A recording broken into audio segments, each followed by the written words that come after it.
যেভাবে বেফাক আত্মীয়করণ ও রাজনৈতিকীকরণের জালে গুটি কয়েক ব্যক্তির কবজায়, আবার সারা দেশে ব্যাপক সমালোচিত বেফাকুল মাদারিসিল আরাবিয়া বাংলাদেশ।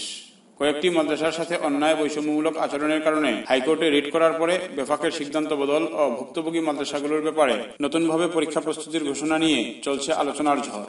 নিউজ আপডেটসের পক্ষ থেকে আপনাদের সবাইকে স্বাগত জানাচ্ছি। বলছিলাম, কওমি মাদ্রাসা শিক্ষা বোর্ড বেফাকুল মাদারিসিল আরাবিয়া বাংলাদেশ এর কিছু দুর্নীতির কথা। বেফাক বোর্ডের মুষ্টিমেয় কয়েকজনের বারবার সিদ্ধান্ত বদলের নাটকীয়তা ও হাইকোর্টের ভৎসনার কারণে লজ্জিত হতে হচ্ছে গোটা কওমি অঙ্গনকে। পাশাপাশি অনেক গুরুত্বপূর্ণ দায়িত্বশীলদের আপত্তির পরেও কয়েকজন সাহেবজাদা ও তাদের দলীয় নেতাদের একঘেয়েমির বিষয়টি আলোচনায় উঠে এসেছে। এখন আবার নতুন করে দেশের বৃহৎ কওমি মাদ্রাসা শিক্ষা বোর্ড বেফাকুল মাদারিসিল আরাবিয়া বাংলাদেশ বা বেফাক এর স্বজনপ্রীতি ও রাজনীতিকীকরণের অজানা কথাগুলো উঠে এসেছে প্রকাশ্য আলোচনায়। আত্মীয়করণ ও ব্যাপক দুর্নীতির মাধ্যমে পুরো প্রতিষ্ঠানটি কতিপয় সাহেবজাদাদের হাতে জিম্মি করে রাখার অজানা তথ্যগুলো তুলে ধরেছেন খোদ বেফাক সংশ্লিষ্ট একাধিক দায়িত্বশীল। তারা বেফাককে আত্মীয়করণ ও রাজনীতিকরণ থেকে মুক্ত করার দাবি তুলেছেন। তারা বর্তমান কমিটি ভেঙে নতুন কমিটি চান, এমনটিও জানিয়েছেন আরও একাধিক বেফাক নেতা। কিছু অসাধু ব্যক্তি আত্মীয়করণ করে বেফাকুল মাদারিসিল আরাবিয়ার নীতি নির্ধারক হয়ে বসে আছেন। নিজেদের সিদ্ধান্তগুলোকে বাস্তবায়নের জন্য তারা বয়োবৃদ্ধ মুরব্বীদের কাছে ভুল তথ্য দিয়ে বিভ্রান্ত করে মনগড়া আইন বানিয়ে নেয়। তাদের হাতে আজ গোটা কওমি অঙ্গন জিম্মি। এসব নষ্টের মূল মাত্র কয়েক সাহেবজাদা ও তাদের সমমনা দোসররা। তাদের অন্যায় আচরণ, নিয়ম বহির্ভূত সিদ্ধান্ত, একগুঁয়েমি ও নিজেদের স্বার্থবাজির কারণে আজ চরম মানহানিকর পরিস্থিতিতে পড়তে হচ্ছে গোটা কওমি সমাজকে। জানা যায়, আগের কমিটির তুলনায় কলেবরে বাড়ানো হয়েছে বর্তমান কমিটির সদস্য সংখ্যা। তবে স্বজনপ্রীতি ও রাজনৈতিক দলের নেতাদের গুরুত্বপূর্ণ পদ দেওয়ার অভিযোগ উঠেছে। বিষয়টি নিয়ে সমালোচনার ঝড় উঠেছিল সামাজিক যোগাযোগ মাধ্যমেও।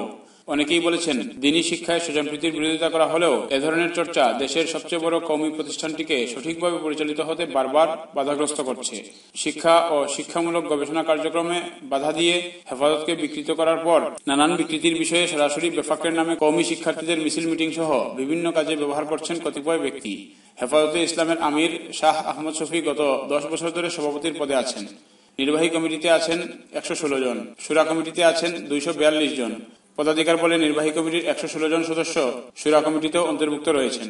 আল্লামা আহমদ শফি বয়োবৃদ্ধ এবং একই সাথে হেফাজত ও হাইয়াতুল উলিয়ার সভাপতি হওয়ায় কতিপয় সাহেবজাদা তাকে প্রভাবিত করে হেফাজতের আন্দোলনমুখী কাজ বেফাকের নামে চালিয়ে দিতে চান।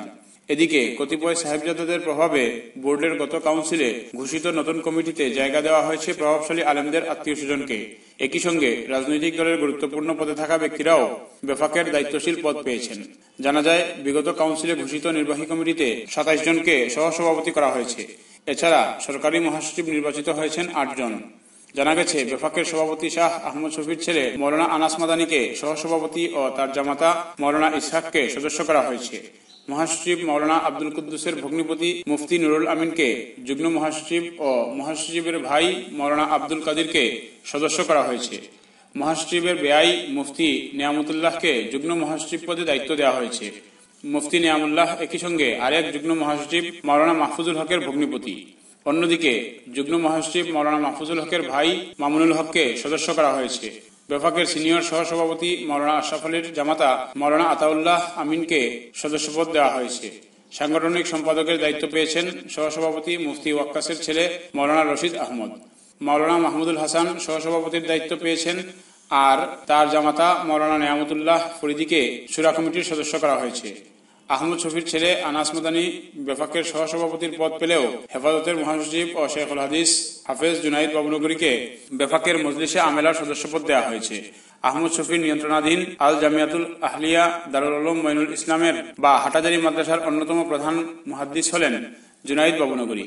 বয়োজ্যেষ্ঠ না হলেও একই মাদ্রাসার শিক্ষক আনাস মাদানী শুধু শফি সাহেবের ছেলে হওয়ায় এই পদ পেয়েছেন বলেও অভিযোগ উঠেছে।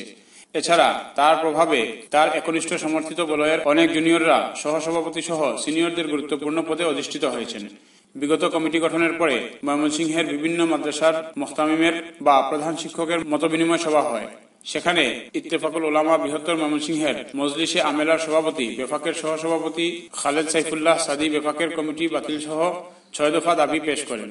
উক্ত আলোচনা সভায় বেফাকে আত্মীয়করণের সমালোচনা করে তারা এমন কমিটির বিলুপ্তি চেয়েছিলেন। এখন অনেকেই মনে করছেন, তখন তাদের কথায় গুরুত্ব না দেওয়ার খেসারত দিতে হচ্ছে এই সুনামখ্যাত শিক্ষা বোর্ডকে আজ। প্রিয় দর্শক, আজকের পর্বে আমরা বেফাকের আত্মীয়করণের বিষয়টি স্পষ্টভাবে ফুটিয়ে তোলার চেষ্টা করেছি। আগামী পর্বে বেফাকের রাজনীতিকরণের বিষয়ে বিস্তারিত আলোচনা করা হবে। প্রিয় দর্শক, কওমি মাদ্রাসার শিক্ষা বোর্ড বেফাকের মতো একটি শিক্ষা বোর্ডে এরকম দুর্নীতি আমাদের কারোই কাম্য নয়। এ ব্যাপারে আপনাদের সুচিন্তিত মন্তব্য জানাতে আমাদেরকে কমেন্ট করতে পারেন। পাশাপাশি এই গুরুত্বপূর্ণ ভিডিওটি এবং পরবর্তী ভিডিওটিও শেয়ার করে দিয়ে আমাদের সাথেই থাকুন। ভিডিওটি ভালো লেগে থাকলে একটি লাইক করে যাবেন এবং আমাদের হোয়াটসঅ্যাপ গ্রুপে সংযুক্ত হতে ভিডিওর স্ক্রিনে দেওয়া হোয়াটসঅ্যাপ নম্বরে যোগাযোগ করে আমাদের হোয়াটসঅ্যাপ গ্রুপেও সংযুক্ত হতে পারেন। দেখা হচ্ছে পরবর্তী কোনো নিউজ আপডেটসে। সেই পর্যন্ত বিদায় নিচ্ছি।